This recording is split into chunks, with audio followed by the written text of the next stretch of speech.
here working on our Oaklynn pattern, and we are at the step that we're getting ready to attach the V neckband. Now this is going to be the same whether you're doing the traditional V-neck or the hooded V-neck.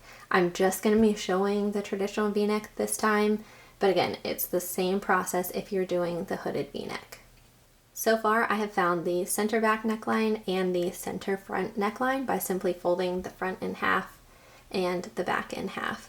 The next thing I'm going to do is stay stitch at about 3/8 inch around this entire neckline so that it can't stretch out. I'm using a waffle knit, which is a very relaxed fabric, which is what you want for Oaklynn, but there is the risk that the neckline could stretch out as you're attaching the neckband, so I'm going to go ahead and stay stitch it to prevent that from happening. Okay, so the next thing I'm going to do is make a small, about 1/4 inch inverted V in both corners of the front neckline.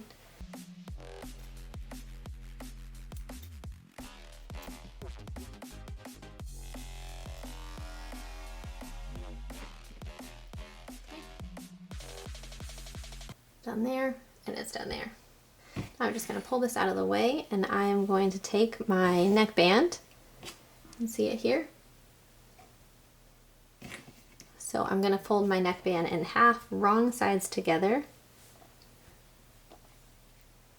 and then I'm going to fold it in half again to find the center of the neckband.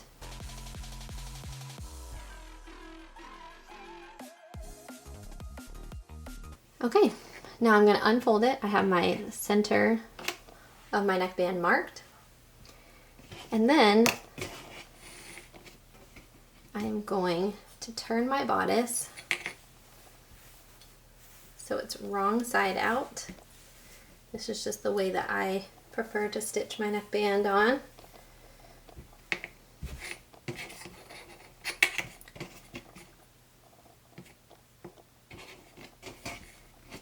So I have the center back and the center front. And I'm going to match the center of my neckband to the center back neckline and just clip it right there. All right, the next thing I'm going to do is take this corner right here. This is not along the fold, this is the corner along the raw edges. And I'm going to match it to my inverted V that I made earlier.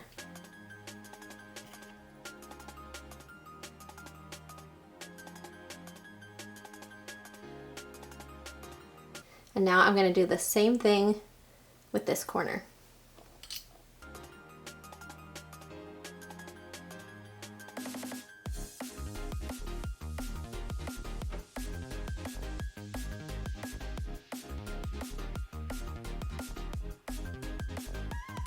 Okay, so this is what it currently looks like. I have the center of the neckband pinned to the center back neckline, and then I have the corner of along the raw edge of the neckband matched to the inverted V. And now I'm just going to bring this center fold of the neckband in to match the center front pin.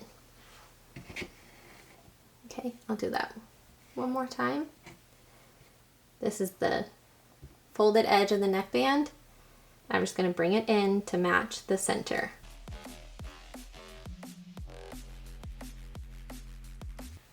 Now the folded edges of the neckband will overlap about 1/4 inch in the middle. Okay, so I have my center back of my neckline matched to the center of my neckband. I have both of the corners matched to the inverted V's on the neckline, and I have the folded edges of the neckband matched to the center front of the neckline. Now I'm just going to continue pinning on each side of the neckline. So I'm gonna go about 2 inches up on either side, and it won't stretch through that portion. Same thing on this side. I'm pinning about 2 inches up, 1 to 1, without stretching the neckband to fit the neckline.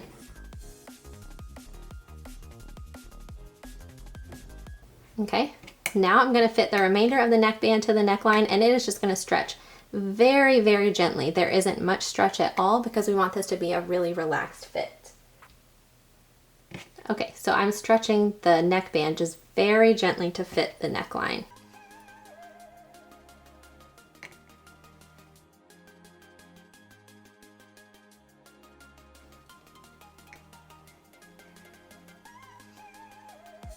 Stretching the neckband very, very gently.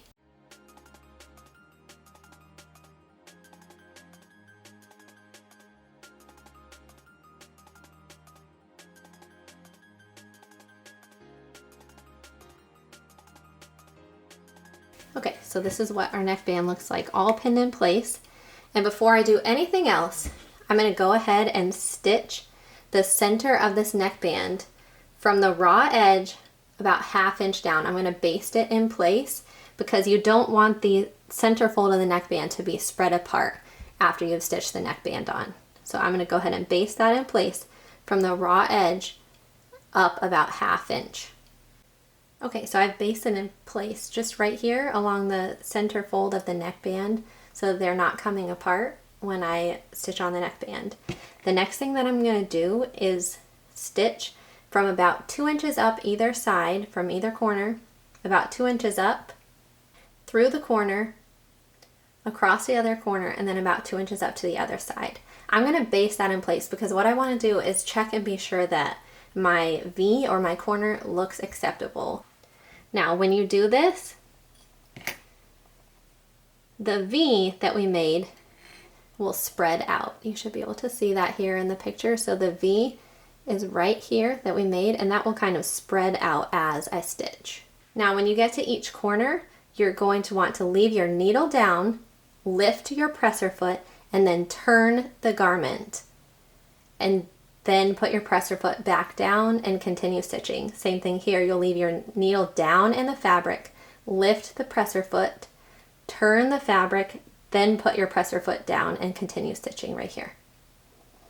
Okay, so I have basted in place about 2 inches up each side of the neckband from these corners, across the front, and up the other side.